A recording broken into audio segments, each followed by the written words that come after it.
उत्तर प्रदेश के पूर्व मुख्यमंत्री और समाजवादी पार्टी के राष्ट्रीय अध्यक्ष अखिलेश यादव ने युवाओं के लिए विजन इंडिया का एक नया विजन छेड़ा है, जिसकी शुरुआत रविवार 16 तारीख को बेंगलोर से हो रही है। लेकिन सबसे अहम बड़ी जिम्मेदारी जो दी गई है वो समाजवादी पार्टी के पूर्व मंत्री, प्रोफेसर और अक्सर पार्टी की जब भी एजुकेशन से रिलेटेड, टेक्निकल इशूज से रिलेटेड जिम्मेदारी होती है तो उन्हीं को सौंपी जाती है। जी हाँ, आप सही पहचान रहे हैं, प्रोफेसर अभिषेक मिश्रा जी को।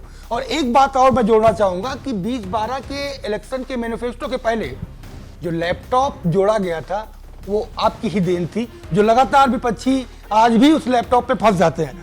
बहुत स्वागत है सर लाइव न्यूज एक्स में आपका। बहुत अहम जिम्मेदारी आपको सौंपी गई है और ऐसे समय पर जब देश में युवा खास करके बिहार, उत्तर प्रदेश, राजस्थान, मध्य प्रदेश, छत्तीसगढ़ में रोजगार के लिए परेशान है, अपनी नौकरी के लिए परेशान है। सबसे पहले तो मैं इस जिम्मेदारी के लिए अपने नेतृत्व को, राष्ट्रीय अध्यक्ष जी को धन्यवाद देना चाहता हूं। और एक बहुत बड़ा सवाल आज देश के सामने खड़ा है। 2-3 लेवल पे इसका जो आपने सवाल पूछा कि इसका मकसद क्या है, मतलब क्या है। आपने देखा कल बहुत बड़ी बात और बहुत अच्छे शब्दों में राष्ट्रीय अध्यक्ष जी ने कही, मैं वही दोहरा रहा हूं कि भारतीय जनता पार्टी का एजेंडा डिवीजन है और समाजवादी पार्टी का एजेंडा विजन है। हम विजन पे काम करना चाहते हैं, हम लोगों को जोड़ने पे, नौजवानों को अच्छाई से, भलाई से, रोजगार से, कारोबार से, व्यापार से, नौकरियों से, प्रॉस्पेरिटी से, उनके आत्मसम्मान से जोड़ने की एक प्रयास है। और काम, नौकरी, व्यापार ये सिर्फ इसलिए नहीं कि पैसा कमाने का साधन है, वो तो जीवन यापन का साधन है ही है, सच बात है, लेकिन उसके साथ ही आत्मसम्मान का बहुत बड़ा साधन है। मेनी टाइम्स हम अपनी मीनिंग डिराइव करते हैं अपने वर्क से। हम क्या करते हैं, हमारा क्या तरीका है, हमारी सोच कैसे ऑर्गेनाइज होती है, वो हमारे वर्क से ऑर्गेनाइज होती है। तो इस प्रोग्राम का विजन इंडिया का नाम है। हमारे देश के लिए एक ऑल्टरनेट विजन क्या है। हम लोग समाजवादी लोग, हमेशा हमारी ट्रेनिंग रही, चाहे लोहिया जी की बात करें, चाहे नेताजी की बात करें, चाहे जनेश्वर मिश्र जी की बात करें, हमेशा ये ट्रेनिंग रही हमारी कि किसी की बुराई करने से अच्छाई नहीं होगी। हम उसको क्या देना चाहते हैं, हमें लोगों को वो भी बताना पड़ेगा। तो विजन इंडिया एक वो प्रोग्राम है जहां हम स्टार्टअप्स की बात करना चाहते हैं, देश के बड़े मुद्दे उठाना चाहते हैं, देश के उन लोगों तक जिनकी आवाज शायद नहीं पहुंचती लोगों तक। स्टार्टअप इकोसिस्टम के लोग हैं, आर्टिफिशियल इंटेलिजेंस के सिस्टम के लोग हैं, हेल्थ के सिस्टम, एजुकेशन के सिस्टम, पॉलिसी के लोग, उन सारे मुद्दों को उठा करके कि भाई ये हमारा तरीका है कि आज क्या हो रहा है उसको समझें, उसकी एक एनालिसिस की जाए, आने वाले वक्त में हम क्या बेहतर करना है उसकी एक समझ डेवलप की जाए और एक प्लेटफॉर्म मिले देश के यूथ को, देश को अपनी बात कहने का बेबाकी से। क्योंकि आपने देखा है भारतीय जनता पार्टी से तो मन की बात एक ही तरफ से होती है, हमारे यहां दोनों तरफ से होती है। तो ये समाजवादी पार्टी की अच्छाई है, विजन इंडिया की सोच है, नौजवानों को जोड़ करके एक नया देश बनाने का, एक नई सोच लाने का, एक नई उड़ान देने का देश को ये मौका है, ये अवसर है, यही प्रोग्राम। अगला सवाल अभिषेक जी ये है कि सत्ता पे तो बीजेपी के लोग हैं, युवाओं को रोजगार, उनकी विजन को जमीन तक पहुंचाने की जिम्मेदारी तो उनकी थी, लेकिन आपने ये विजन क्यों छेड़ा, क्यों उठाया, इसके पीछे का मकसद क्या है? देखिए, जिस तरीके से भारतीय जनता पार्टी की सरकारें, चाहे प्रदेश की सरकार हो चाहे देश की सरकार हो, एब्सोल्यूट एब्जेक्ट फेल्योर रही है लोगों को नौकरी देने में, रोजगार से जोड़ने में, व्यापार से जोड़ने में, कारोबार से जोड़ने में, तो आज देश में एक बहुत हाई लेवल की एंजाइटी है, नौजवानों में बहुत हाई लेवल का फ्रस्ट्रेशन है। लोग परेशान इस बात से कि उनको जो काम मिलना चाहिए, जो सम्मान मिलना चाहिए, वो नहीं मिल रहा है। जिस तरीके से टेक्नोलॉजी आ रही है, जिस तरीके से आर्टिफिशियल इंटेलिजेंस आ रही है, उसका भी समाजवादियों के पास तो हम जवाब खोजने की कोशिश कर रहे हैं। भारतीय जनता पार्टी ने उसका भी कोई प्लान, कोई पर्सपेक्टिव कुछ नहीं पेश किया।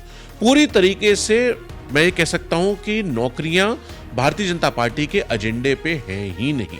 उन्हें इससे कोई मतलब नहीं, वो सिर्फ लड़ाने की राजनीति, बांटने की राजनीति, धर्म की राजनीति करना चाहते हैं। इसके अलावा उनको न कुछ आता है, न उन्होंने कुछ किया है।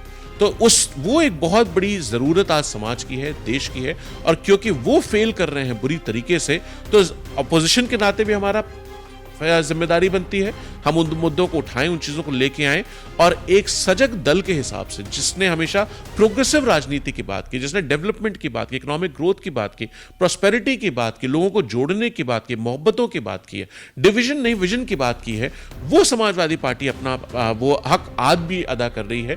ऑपोजिशन के उससे हमें आज भी इतने हमारे पास एमएलएज हैं, एमपीज हैं, जनता का प्यार और विश्वास मिला है। आपने देखा किस तरीके से लोकसभा में आज की तारीख में अगर आप देखेंगे तो मेजॉरिटी समाजवादी पार्टी जीत के आई है। तो ये हमारा फर्ज है, हम उसको अदा करने जा रहे हैं और एक समझ बना करके जब हमें मौका मिले हम उसको और अच्छे से काम कर सके, लोगों का भला कर सके, नौजवानों को, इस देश को सशक्त और मजबूत बनाने में नौजवानों की भूमिका बढ़ सके, उस रास्ते पे ले जा रहे हैं। मेरा सवाल यह है कि इस विजन की शुरुआत बेंगलोर से ही क्यों, और बेंगलोर से अगर हो रही है तो यूपी में उसका रोड मैप क्या होने वाला है? बैंगलोर इसलिए क्योंकि बैंगलोर देश का आईटी हब, स्टार्टअप कैपिटल है। जो इकोसिस्टम वहां पर है, भाई वो वाली बात हो, जैसे हमको आपको अगर भगवान न करे सर में दर्द है तो सर दर्द के डॉक्टर के पास जाना पड़ेगा, अगर पैर में दर्द हो गया तो ऑर्थो वाले डॉक्टर के पास जाना पड़ेगा। तो अगर हम सच में कुछ सीखना चाहते हैं, हम समझना चाहते हैं, हम बस आज कटिंग एज टेक्नोलॉजी जहां जो काम कर रही है इस देश में, हम वहां जाकर के, और हिंदुस्तान का हिस्सा है ना वो, तो बैंगलोर कोई हिंदुस्तान के बाहर तो है नहीं, कुछ लोग सीखने के लिए देश के बाहर जा रहे हैं, मैंने सुना, हम तो हिंदुस्तान में जा रहे हैं। तो हम तो बैंगलोर वो हब है जहां आईटी इंडस्ट्री का सबसे बड़ा हब है, स्टार्टअप का इकोसिस्टम है, एक कल्चर है, वेंचर फाइनेंसिंग है, एंजल इन्वेस्टिंग है, कैपिटल स्ट्रक्चरिंग की बात होती है, जहां लोग उस पर काम कर रहे हैं, सबसे ज्यादा एक्टिवली काम कर रहे हैं, और बहुत सारे अपने लोग वहां पर हैं। आप लखनऊ शहर में जाएंगे तो मुझे लगता है हर घर का एक बच्चा शायद आपको वहां मिलेगा। तो हमारा ये मकसद आपने पहले भी देखा था, समाजवादी पार्टी ने इस पर पहले भी काम किया था।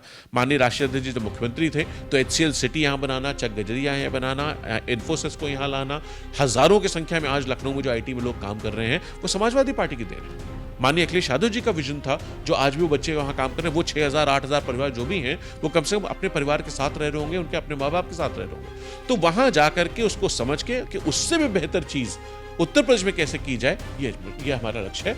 और कल राष्ट्रीय अध्यक्ष जी से सवाल पूछा गया था तो उन्होंने ये भी कहा कि भाई मैं वहां का पढ़ा हूं इसलिए मैं वहां जा रहा हूं। अगला सवाल मेरा आपने खुद दोहराया है, मुख्यमंत्री जी जापान जा रहे हैं कुछ सीखने के लिए, कुछ लाने के लिए।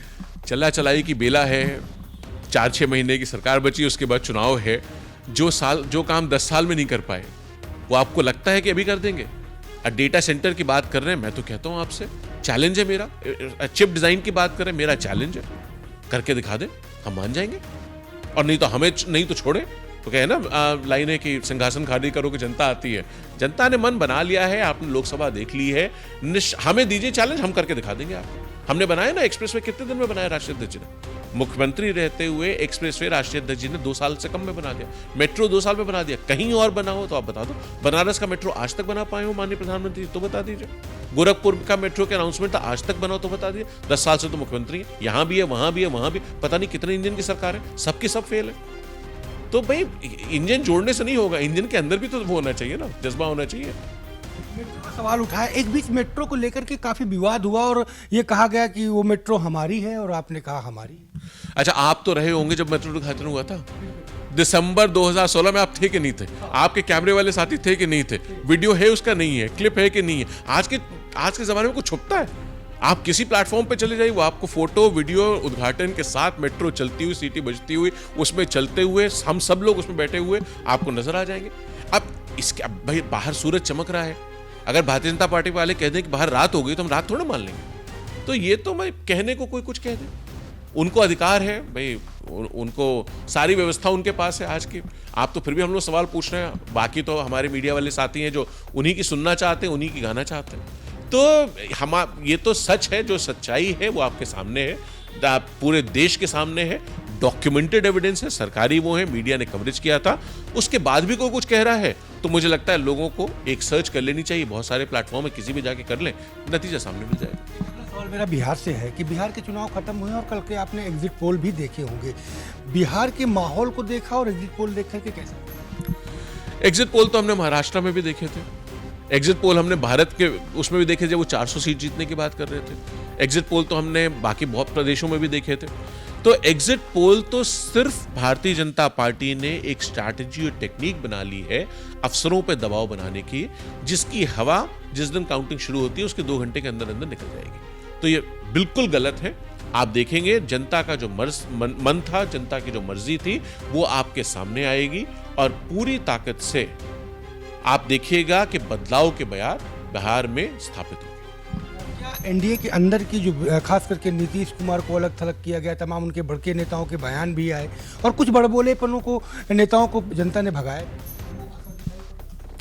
बिल्कुल देखिएगा, देखिए राजनीति में कोई भी हो और जितना बड़ा हो उससे उतनी ज्यादा समाज मर्यादा की उम्मीद करता है। हम और आप उस संस्कार में पैदा हुए, उस देश में हमने जन्म लिया जहां सिखाया जाता है कि जो पेड़ फलों से लद जाता है वो झुक जाता है, अहंकार नहीं आता उसमें, उसमें संस्कार आता है। जिस भाषा का हम लोगों को देखने को मिली बिहार में, मैं एज अ पॉलिटिकल पर्सन होने से कह सकता हूं कि मुझे उसका दुख है, मुझे उसका कष्ट है। नहीं जाने चाहिए भाषा का वो स्तर जिस लेवल पे भारतीय जनता पार्टी के सीनियर मोस्ट लीडरशिप भी बोल जाती है, मुझे लगता है वो नहीं होना चाहिए। जनता को वो चीजें बिल्कुल नहीं पसंद आ रही है, उसके खिलाफ वोट पड़ा है, नतीजा 14 को देखिए। करने के लिए अभिषेक जी, तो आपने सुना प्रोफेसर अभिषेक जी पूर्व मंत्री रहे, उन्होंने साफ तौर पे कहा है कि समाजवादी पार्टी का विजन हरदम स्पष्ट रहा है कि युवाओं को स्वावलंबी बनाए, युवाओं को रोजगार दे, जिससे वो अपने अगल बगल के माहौल और परिवार को मजबूत कर सके, जिससे समाज स्वस्थ और सुंदर बन सके। कैमरा पर्सन पंकज गुप्ता के साथ Sanjay Chauhan, live news X, Lucknow.